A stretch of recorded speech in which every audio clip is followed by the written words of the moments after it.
Welcome back to the Gentleman's Gazette. In today's video, we'll be discussing a versatile type of menswear accessory with a fascinating pedigree, collar jewelry.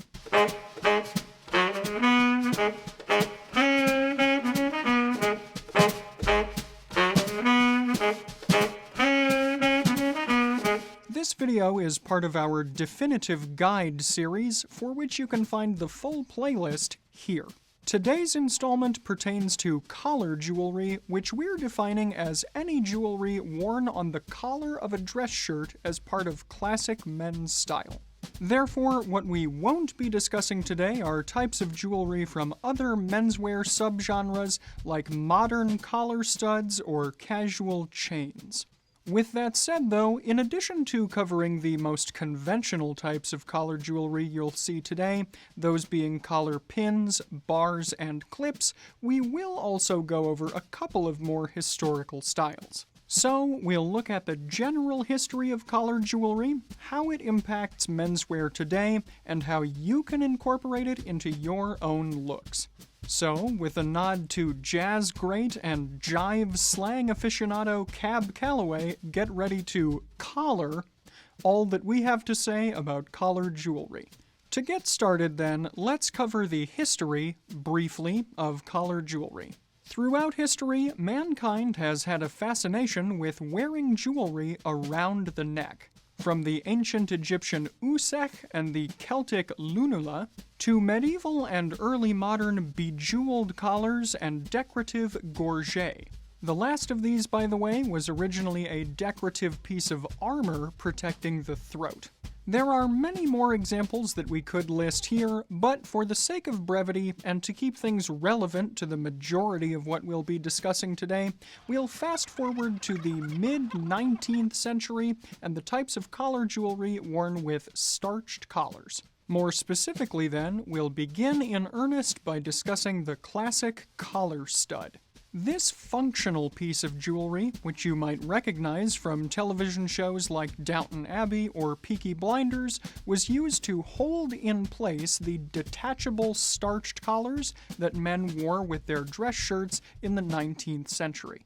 The basic stud was one piece consisting of a simple shaft with a flat head and flat back. Some designs, however, had improved functionality with things like swiveling heads or pull pin mechanisms to make them easier to put on and take off. Designs could be fairly simple, like ball or oval studs, or heavily ornamented with ornate designs.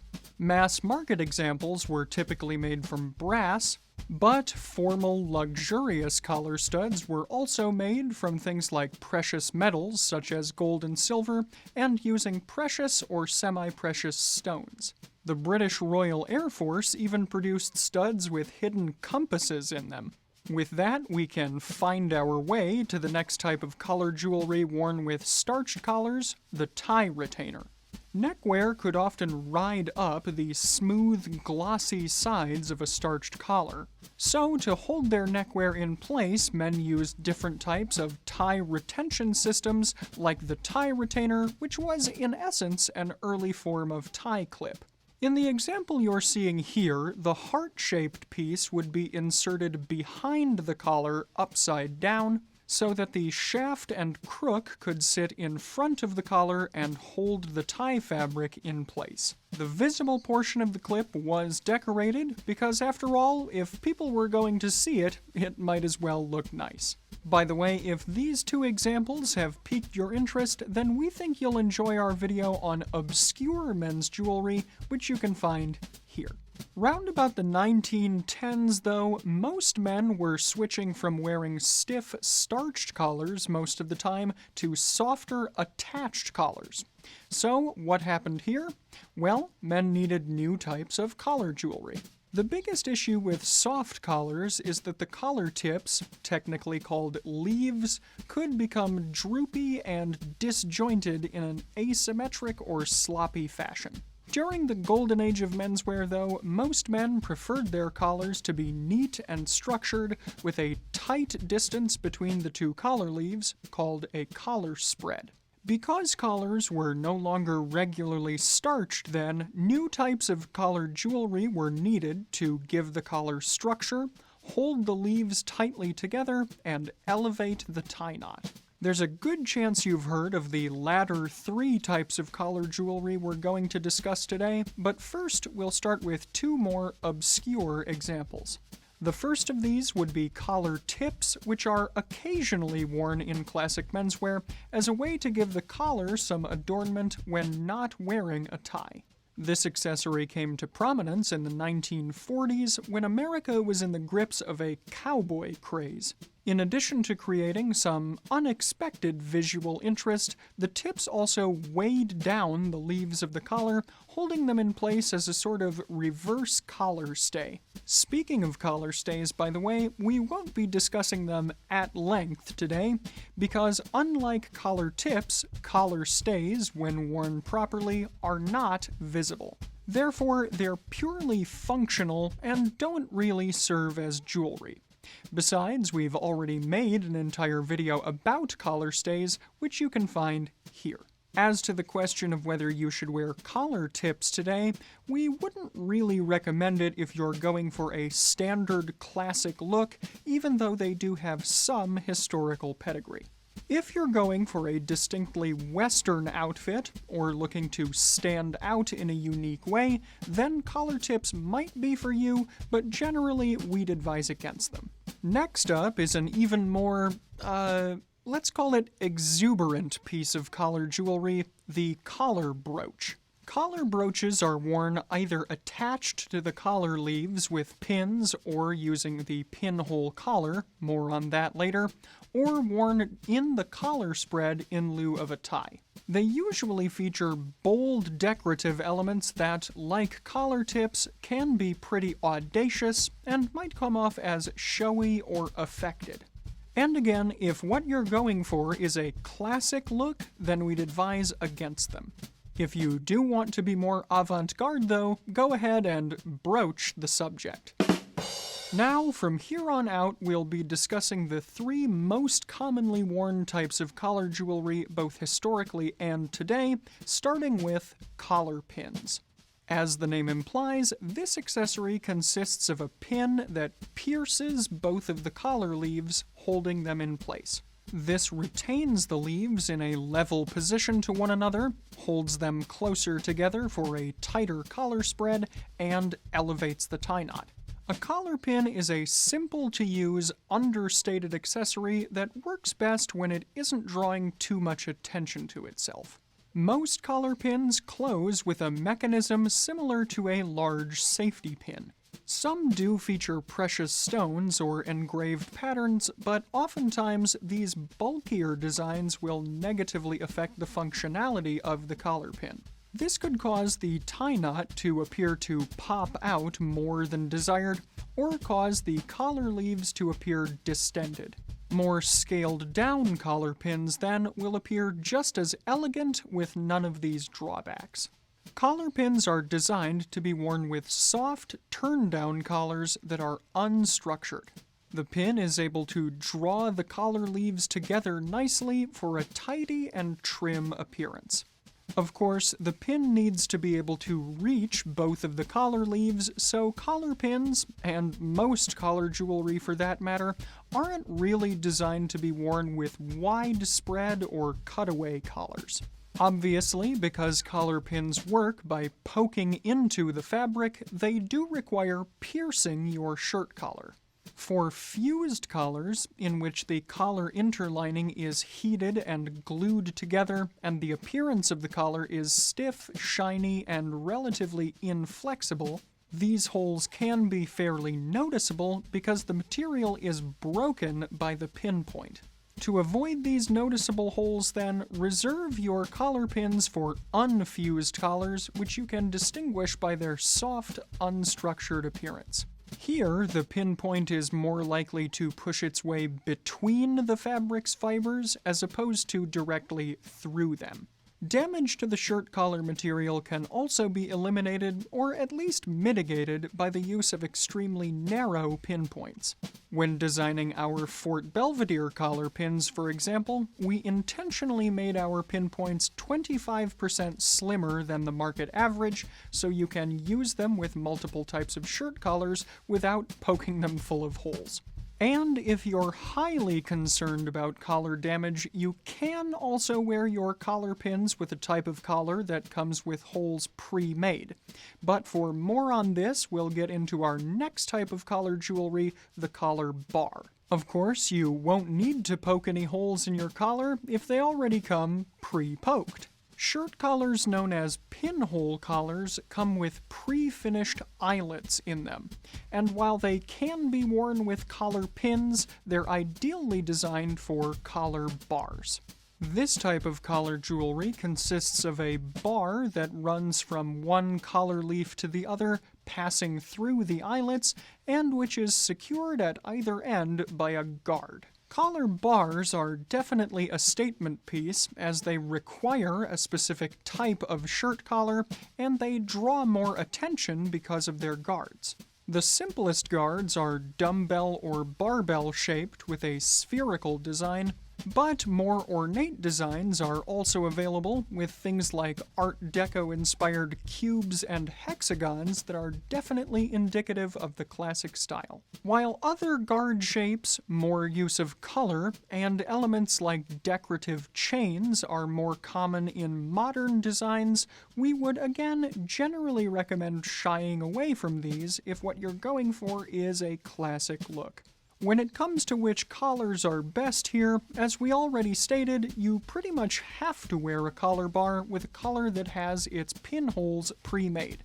And no, we wouldn't suggest that you try making your own. Note also that collar bars do have a set length, so it's important that you harmonize the length of the bar with the spread of your collar. The end guards should be flush with the eyelets, so if the spread is too narrow, things are going to look bunched, and if it's too wide, you'll have awkward gaps at either side. In the past, men attempted to solve this issue with adjustable, over-engineered collar bars. But a simpler and better solution is just to buy a collar bar that is in the proper size, which is why we at Fort Belvedere offer our collar bars in 3 sizes. This way you can look good in a variety of situations without having to say, "Go-Go Gadget collar bar." Now that we've covered collar jewelry with particular requirements, like special shirt collars or fabrics that can avoid damage, let's close our list with the most accessible form of collar jewelry out there, the collar clip. Developed in the 1920s, the collar clip, also sometimes called a collar grip, simply clips on to each leaf of your collar. They have slightly more bulk and therefore more visual interest than a collar pin, with a strong horizontal line that's reminiscent of a collar bar. Some clips work by sliding them over the leaves of the collar, where they're then held in place with tension from the bifurcated sprung metal. This style was pioneered by the Swank Company, so you'll sometimes hear them referred to as swank clips. Because only tension is holding them in place, however, they can come loose if you're moving your head and neck to a greater degree, and are more likely to do so as the clip ages or is used over time. Other mechanisms use levers that reveal a dull pin or tooth. When the lever is snapped back over the leaf of the collar, the tooth holds it firmly in place. Perhaps the best mechanism, though, is one popularized in the early 20th century that uses simple sprung clips. These won't damage your collar, are easy to apply, and stay on reliably. This type of design is the one that inspired our Fort Belvedere collar clips, although we've made some further improvements. Our collar clip is more ergonomic, with its concave middle giving your tie a place to sit, creating a perfect harmony between tie knot, collar, and clip. We've also engineered our clips with tighter coils than other brands, ensuring that they won't slip, giving you a good grip without damaging your collar.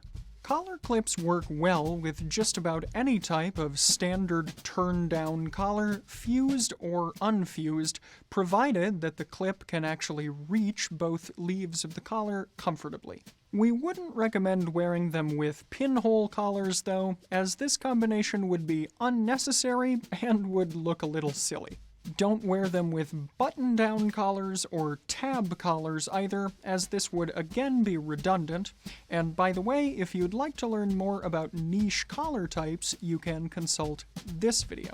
You want the clip to sit elegantly and unobtrusively, although its exact appearance will vary based upon whether you're wearing a collar with a narrower or wider spread.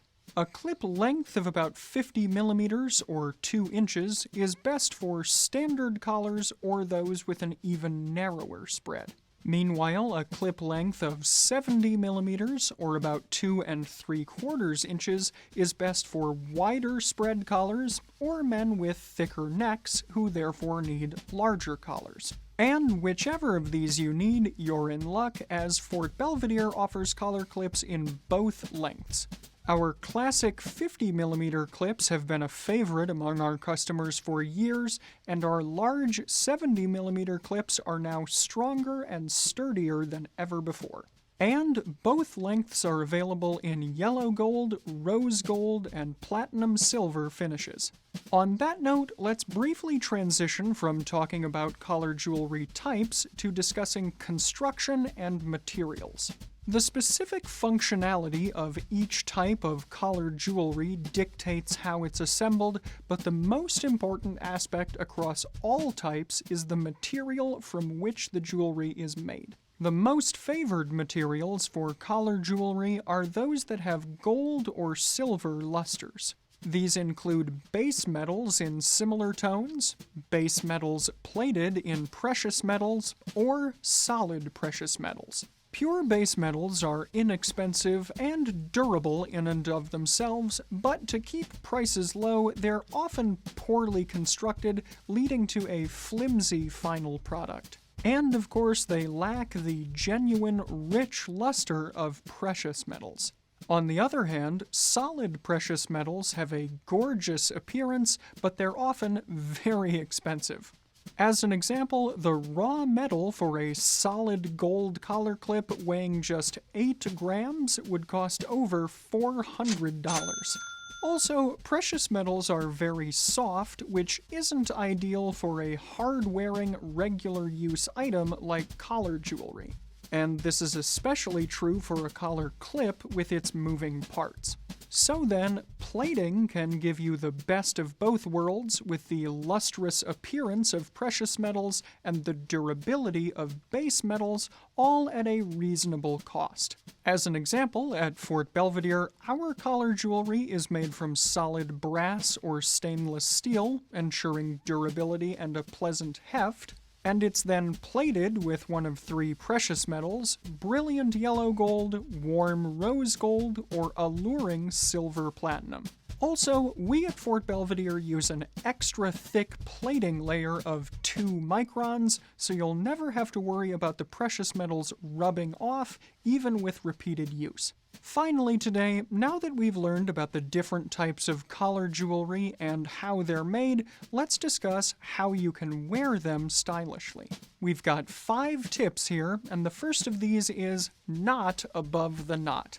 Collar jewelry should be worn underneath your tie knot to delicately elevate it and put on after you've tied your tie. Also, for a classic look, collar jewelry should be worn with a conventional long necktie as opposed to by itself. And by the way, don't wear a bow tie either, as it would cover up the jewelry and defeat the purpose. Number 2, know your knot. To avoid bulging out, collar jewelry usually looks best when worn with slimmer tie knots like the 4-in-hand or the Oriental. By the way, you can learn how to tie both of those knots here. Number 3, suitably sized. As we've mentioned several times today, properly sized collar jewelry is essential for a dapper look. If the jewelry is too small, it will pinch and wrinkle your collar. And if it's too large, it will hang down or extend too far out, and of course, neither of these are a good look. Know also that collar jewelry shouldn't really be worn at all with extremely widespread or cutaway collars, wing collars, or any of the other semi-obscure collar types we alluded to previously. Number 4, less is more. Showy or flashy elements like precious stones, carvings, chains, and the like are all going to draw all of your onlookers' attention directly to your collar jewelry. Classically, though, collar jewelry is meant to delicately structure your collar and elevate your tie knot, all in an understated way. Therefore, we'd suggest that you opt for simple, timeless designs that help to complete your look and make everything shine harmoniously. Finally here, number 5 on our list, Formulate Formality.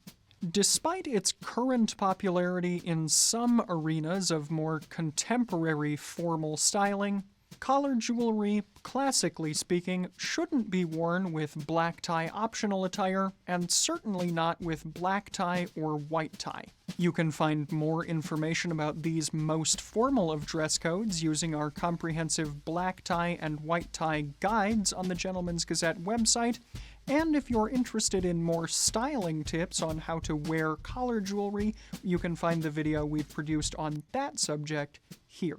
So, now that you've collared all there is to know about collar jewelry, we can't wait to see what kinds of looks you put together with this unique menswear accessory type. And to help you get started, we'll mention that in our Fort Belvedere shop, we offer bulk discounts. So, with reduced prices when you buy our collar jewelry pieces in multiples of 4, it's easy to build up a stylish collection quickly, so you can perhaps put together looks similar to the one I'm wearing today.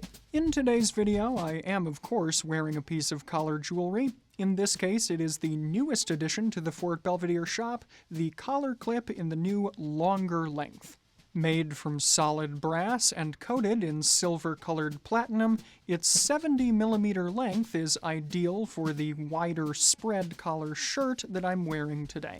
With that said, though, most of the shirts in my own collection feature classic collars with a narrower spread, so I typically opt for our classic collar clip in a narrower length. Aside from its spread collar, my shirt doesn't have too many other details to it. It is of course in plain white and simply features barrel cuffs. My tie is also from Fort Belvedere today. It's a blend of cashmere and wool in a grenadine weave, featuring large stripes in petrol blue and purple, and a smaller stripe in gray.